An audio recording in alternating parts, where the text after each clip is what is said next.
English Junior, November 1987. Mr. Speaker, Sir, for 4 days we have had a very interesting discussion on the budget.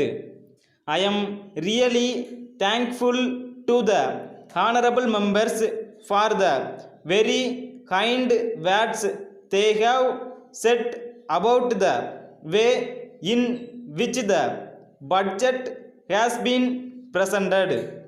The House has taken very kindly to the proposals which have been presented to it. I take pride in having had the cooperation of many sections of this House with reference to the budget proposals. I will now tell the House in what ways we have shown improvement over previous years. The House has also a right to know what we propose to do next year.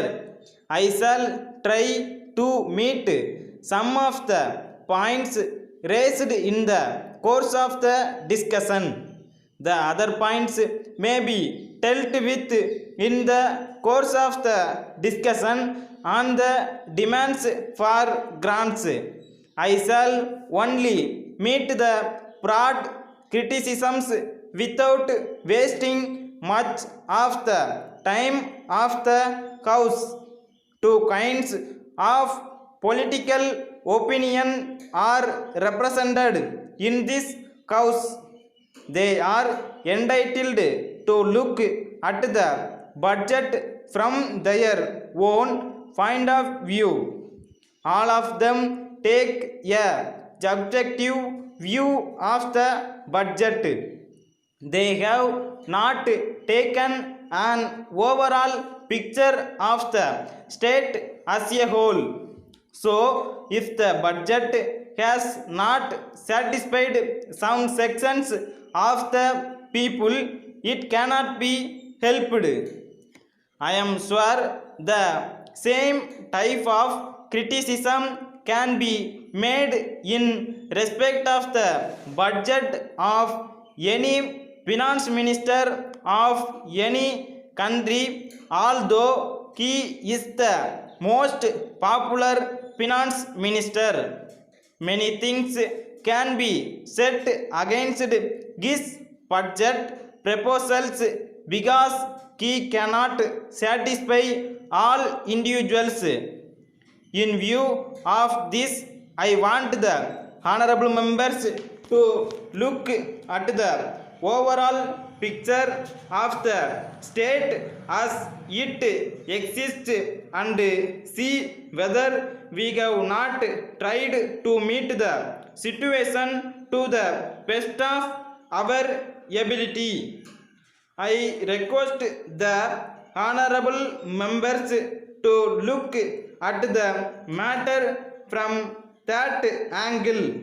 If they do so, they will burden me if I do not meet some of the criticisms.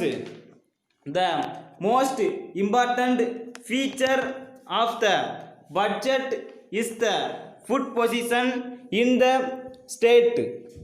Several speakers have referred to it.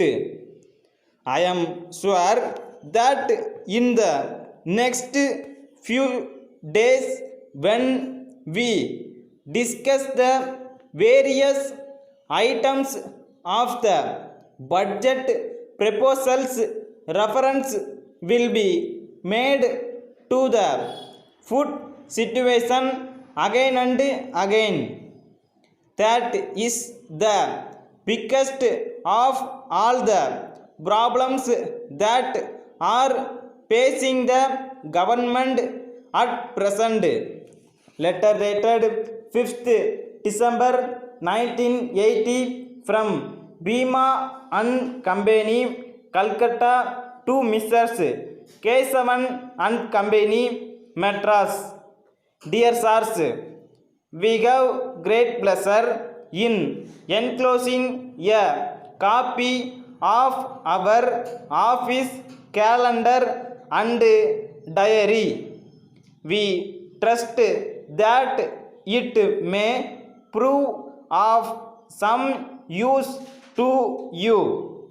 It is not necessary for us to point out the great importance of advertising in the present day, but we think you will agree that if advertising is to be effective, it must be of good quality.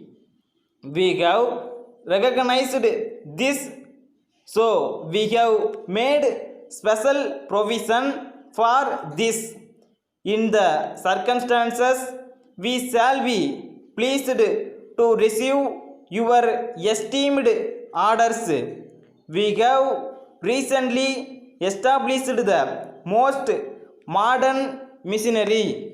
If you require any kind of printing, we shall be happy to quote your terms. We shall be pleased to send specimens so that you may be able to select any one of them. We shall be much thankful for your reply at an early date. Yours faithfully.